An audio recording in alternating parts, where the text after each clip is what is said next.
reach the best of their qualities. Now the thing is, interestingly, in the modern age, we think of youth as a time of vulnerability. These impressionable youth. Our youth are the subject of, lots of influences.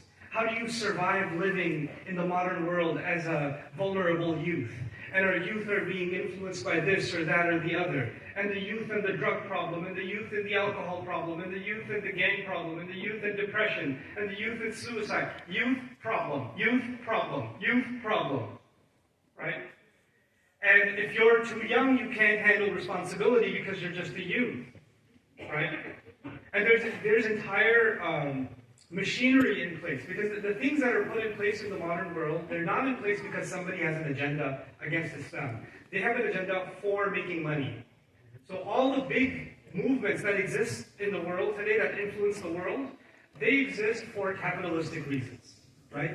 And one of the most amazing capitalistic markets, one of the most great market segments is young people, right? So marketing agencies want to get you when you're young, so that you remain addicted to certain things. Like, for example, when I was young in 1875,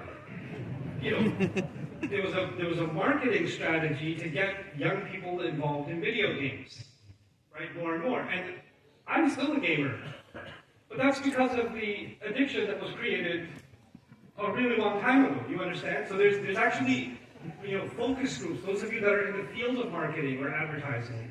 Those of you that are in the tech industry, especially the social media agencies, they actually have focus groups dedicated to how do I keep an 8-year-old on the screen, and how do I develop a funnel by the time they're 16, 17, 18, they remain on the screen, and they remain consuming our product.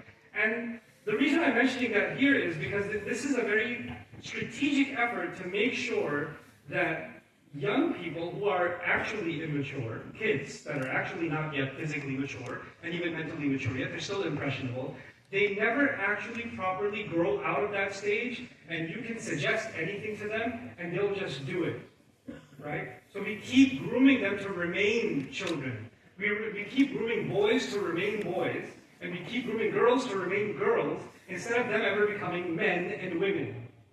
Right? Them becoming strong and generous and leaders and decision makers and brave. They never reach futuwa.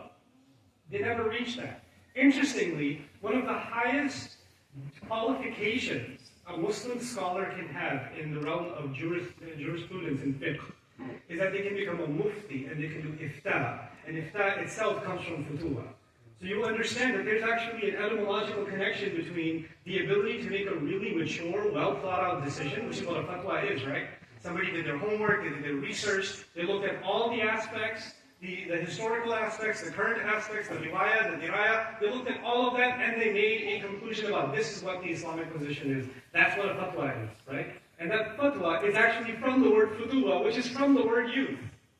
Right? It comes from that word. Which is why, interestingly, another study, and maybe in another lecture I'll talk about this, in the Islamic tradition, mufassirun, fuqaha, people that were on the kalam side of things, people on the tasawwuf side of things, all of them had discussed what is futuwa, what is this, what is youth, how do we define it? And if you look at their definitions, there's many of them, but one thing you find in common in all of them, it's the best qualities a human being can have.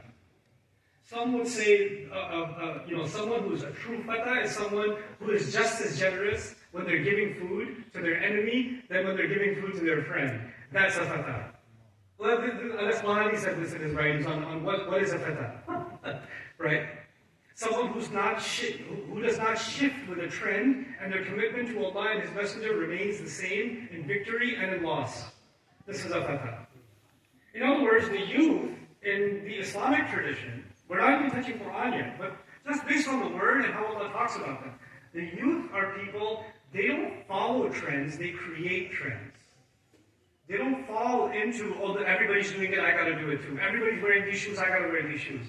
Everybody's becoming an influencer, and under the influence, I want to become an influencer too. Everybody's making these kinds of videos, they're getting this kind of camera, they're using this kind of lighting, they're using this filter, and I need to do that too. For Islam. Then you're sheep. Then you may be shabab, that's fine, right? But you're not a fatah.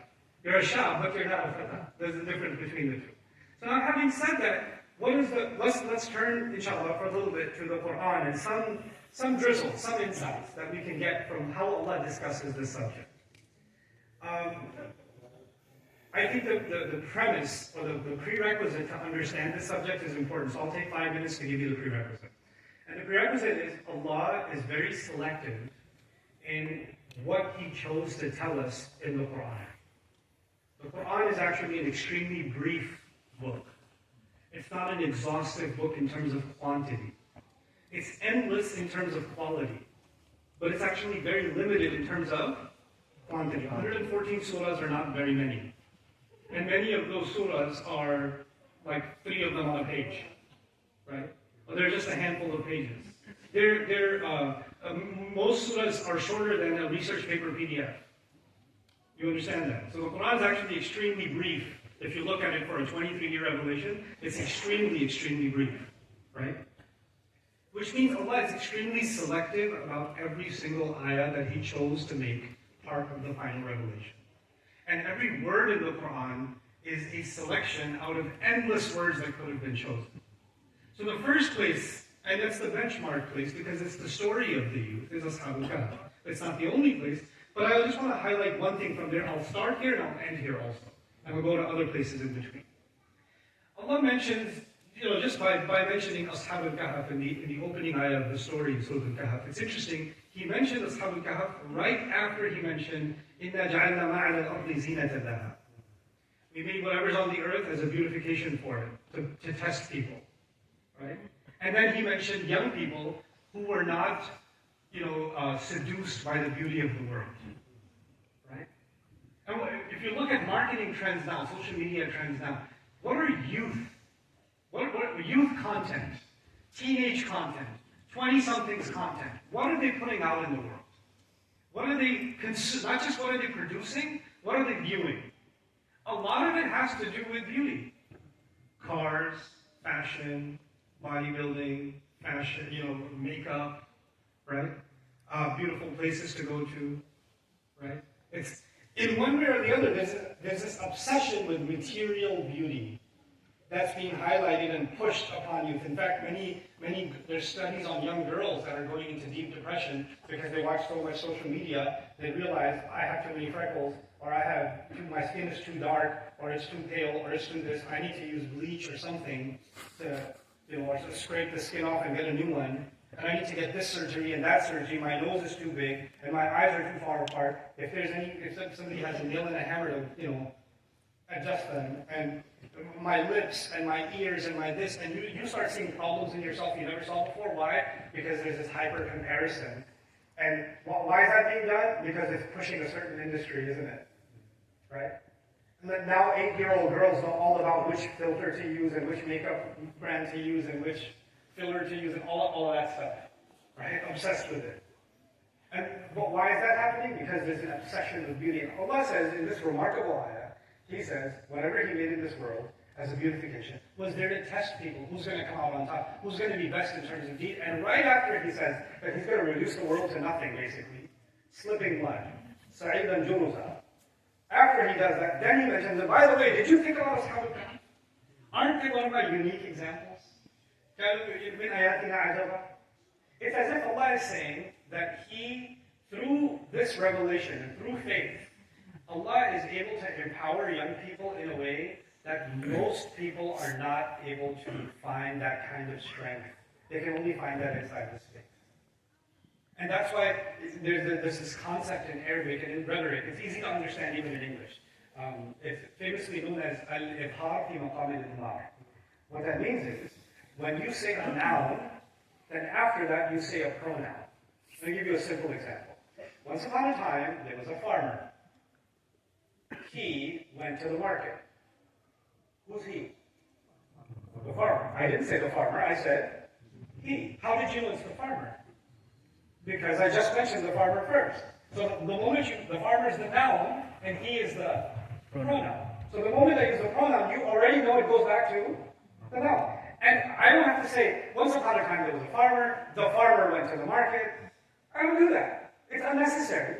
Naturally, in every language, once you use a noun, what do you switch over to? A pronoun. Okay, keep that in mind. حسبت أن أصحاب الكهف والرقيم كانوا من آياتنا عجبا. Did you ever realize about the people of the cave? أصحاب الكهف. That's a noun or a pronoun? The people of the cave. That's a noun. Next ayah. إذ أوى الفتية إلى الكهف. Allah didn't say إذ أووا إلى الكهف. He didn't say when they went to the cave. If Allah said when they went to the cave, who would he be talking about? He'd be talking about Ashab al-Kahf. We expect in natural language that should be a pronoun. What did Allah say? إِذْ أَوَى الْفِتْيَةُ إِلَى الْكَهْفِ. When the youth went to the cave. The youth went. He didn't use a pronoun, he used a noun. Now the question is, this is unusual, right? And the Quran's language is flooded with the unusual. And every time something unusual is there, it's supposed to make you curious. Or it's supposed to at least make you stop and say, hey, wait, that's not what I was expecting. This is something else. Right? Now Allah already mentioned two names for them. People of the cave and youth. Yeah? 2 times. But now that's been mentioned, and then he starts talking about their story.